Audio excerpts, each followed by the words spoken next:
So now people's biggest assets, often their home, it now may have a negative value relative to that. People have walked away from those sort of homes and plazas and left the key, which means the tax base goes down. That's my point. I understand all that, and that counts more, but almost increases a sense of urgency is why you shouldn't be taking 15 years to solve it. Right. And that is the point that I've been making. It is not resonating with enough ears, but hopefully they don't want to admit that Jessica and I are right, which I think they deep down know. I thought they did last meeting. Right. I heard we can do this faster last. I do too. I think we've got some message home. Shannon said, well, maybe can we do this in 10 years, Dave? So I think we're putting the pressure on, so we are having an effect because we are hammering the message home.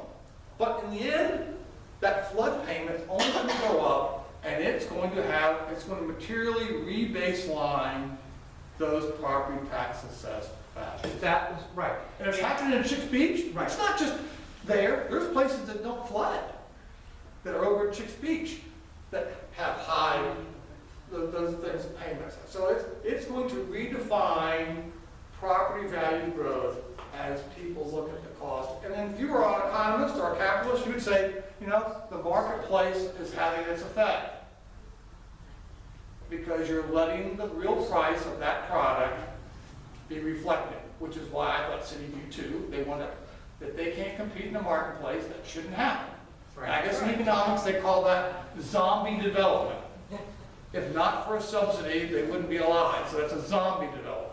So that's what we have to be thinking about as we go forward as people who live here. Can you really make Virginia Beach a community for a lifetime when obviously about half of our households are struggling even to make it a community for the present? And that is something we don't talk enough about, I believe, at these retreats, is we always talk about the health of the city's AAA bond rating, how much our surpluses are, blah, blah, blah, blah, blah, blah. But what's the financial health of our seniors? What's the financial health of our working class citizens? These are the people who really make up Virginia Beach, and we don't talk about them enough. Yes, ma'am, I'll make this Okay. close. Two parts of questions. I know that there's some publicity on volunteers going around during the cleaning of these drains to try to expedite the process. What's the city's liability for encouraging volunteerism to be cleaning the drains that the city was responsible to do? Well, Cleaning. They're cleaning, keeping I clear.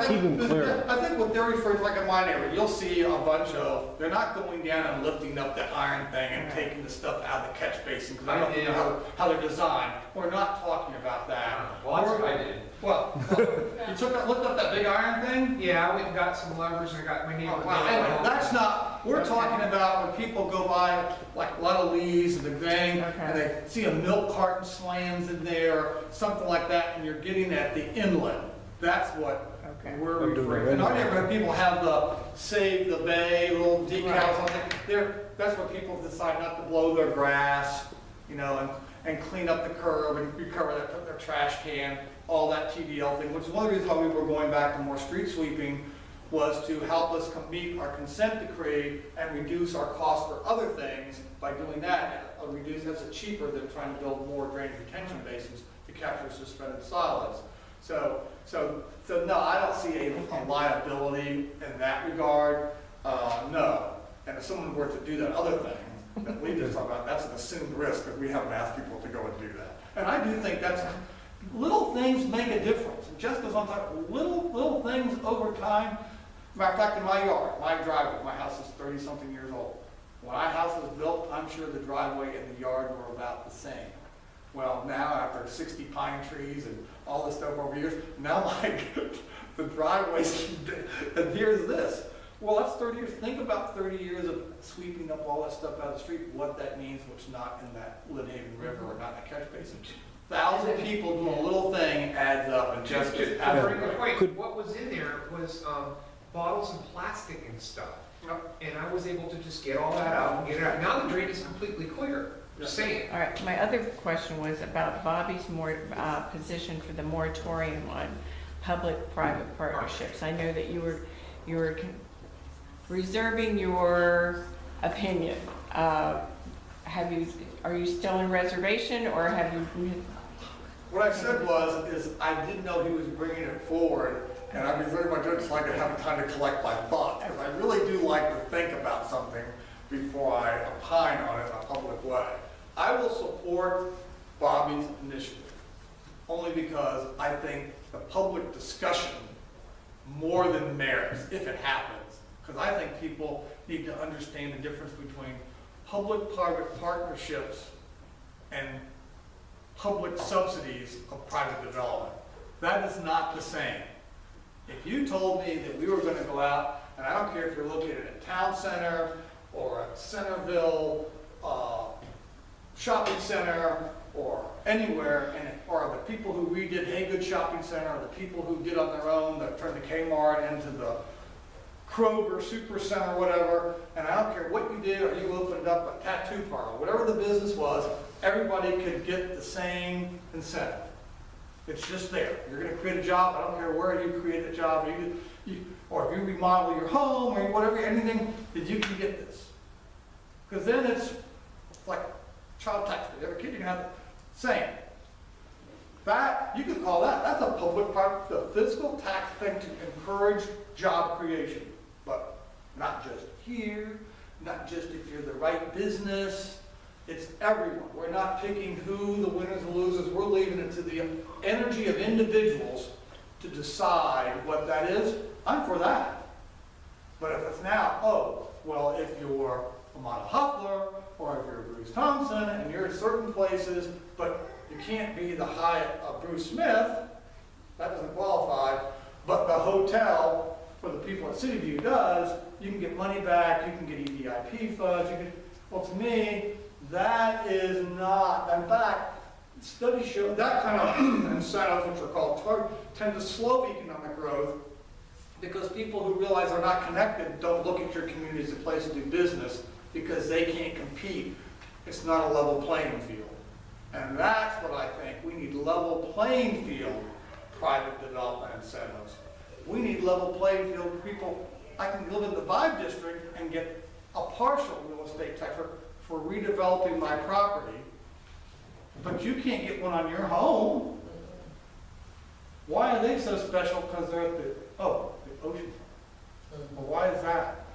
So I think that is why the debate, and I favor the moratorium. Well, I think, now the answer came back from around the table quickly from the opposite side, was, well, this will impact stuff in the pipeline. And Jessica and I were looking at each other like, well, what is that? Because no one tells us that there's stuff in the pipeline.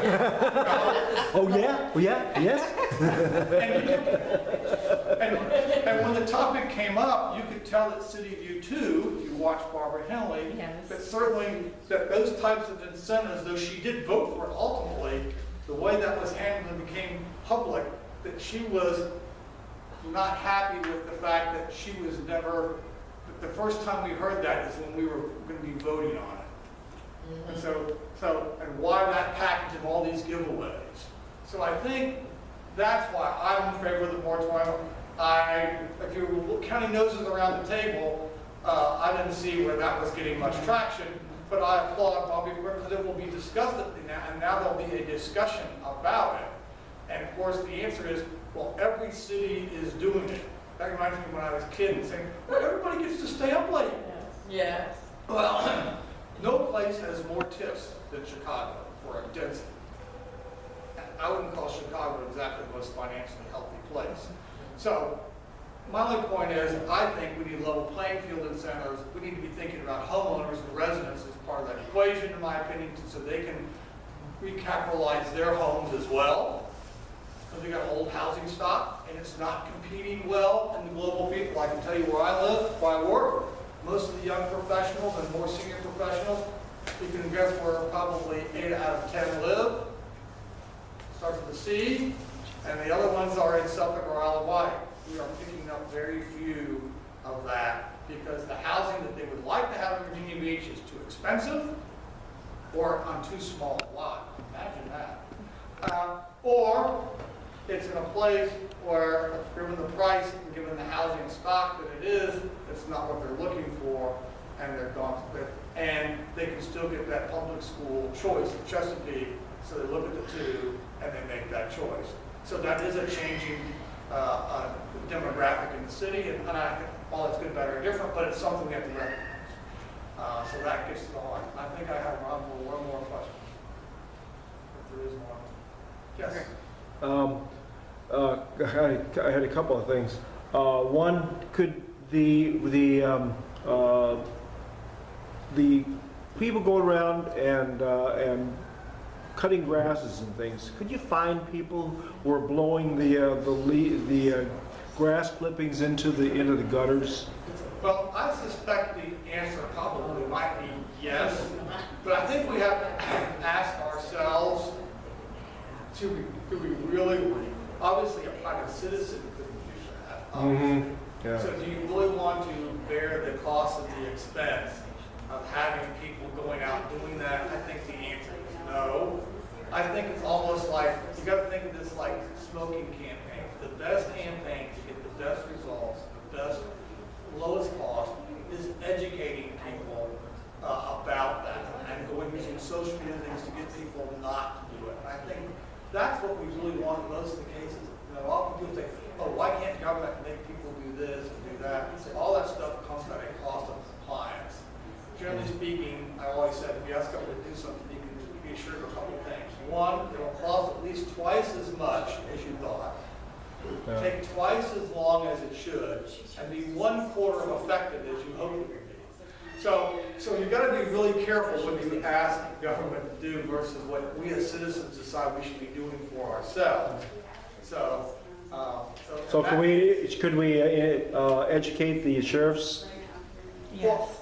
Well, now the sheriff does put his people, they do, well, Yes. bring that to my attention, well, then Yes. certainly that's something we can work on, and I'll take that back and put that in my phone. So that's something we can do.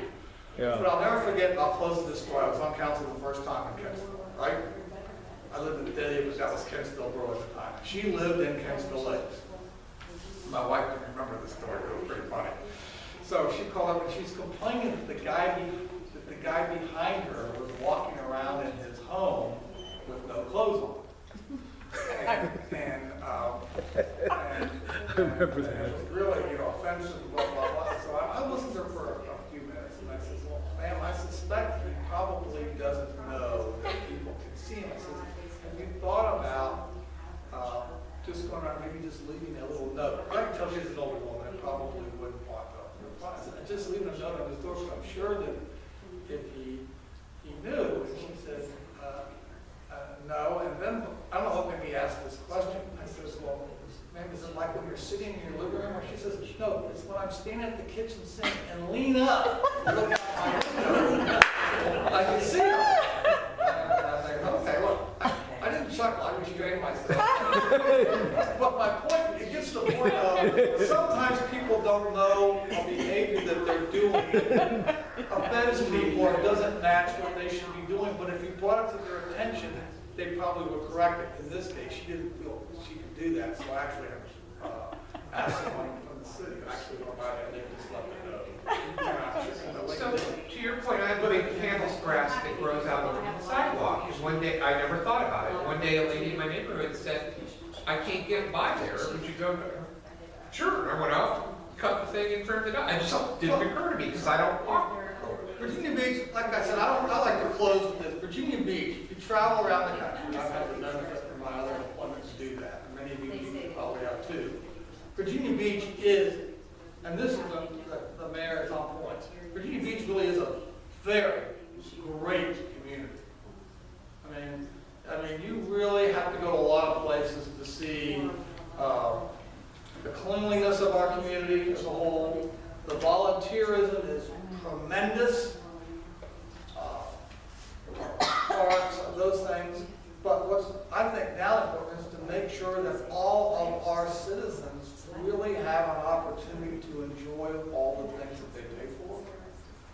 And that truly that Virginia Beach is a community for a lifetime, which means we have to, like the federal government, we have to get our cost curve in line with people's income. And we are on a path that cannot be sustained. And I talk to people over there, and they don't have people of all different income streams, business people who Say, John, you're absolutely right. So these are things we can do, and the best thing is prevention, not wait. We don't want to be the next San Diego with a big, huge pension crisis problem. And those cities Detroit took, 50, 60 years to get there. We're a fairly young city. So the time to prevent those types of things and leave the right legacy to our children is really now. Is really now. And that is that forward look. The city council can't do much about today. It is what it is. City council's biggest value is when people look back 5 or 10 years ago and say how smart these people were to have made that decision. And one of those was like, gosh, we're the only community that has surplus potable water. Virginia Beach. That's, a big plus. So we have a fine educational system. Do I think we need to pay the superintendent $275,000 to get it? No. But anyway, I've talked enough. It's at the hour. Thank you.